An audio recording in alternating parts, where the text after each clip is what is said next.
उरणमधील यशश्री शिंदे या तरुणीच्या झालेल्या निर्गुण हत्येचे पडसाद साऱ्या राज्यभर उमटत असतानाच काल चिपळूणमध्ये सर्वपक्षीय कार्यकर्त्यांचा आरोपी दाऊद शेख याला फाशी द्या या मागणीसाठी मोर्चा निघाला होता। या मोर्चा दरम्यान एका महिलेने मोर्चेकऱ्यांना शिवीगाळ केली होती। झालेली निर्गुण हत्या आणि काल चिपळूणमध्ये मोर्चेकऱ्यांना झालेली शिवीगाळ या सर्व घटनांमधील आरोपींवर कठोर कारवाई व्हावी यासाठी चिपळूण व्यापारी महासंघातर्फे संपूर्ण चिपळूण बाजारपेठ आज बंद ठेवण्यात आली आहे। यावेळी शहरातील सर्व हिंदू मुस्लिम दुकानदार यांनी आपापली दुकानं बंद ठेवून मोर्चात सहभाग घेतलाय। हा मोर्चा चिपळूण नगरपालिकेच्या आवारातून प्रांत कार्यालयापर्यंत नेण्यात आला।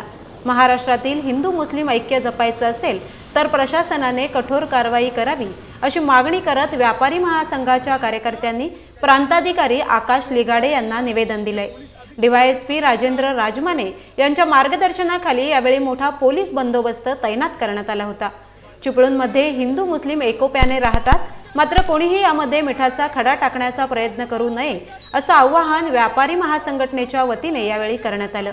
व्यापारी महासंघाच्या या बंदला व्यापाऱ्यांनी उत्तम प्रतिसाद दिला असून मेडिकल वगळता आज चिपळूण बाजारपेठ संपूर्णपणे बंद ठेवण्यात आली आहे।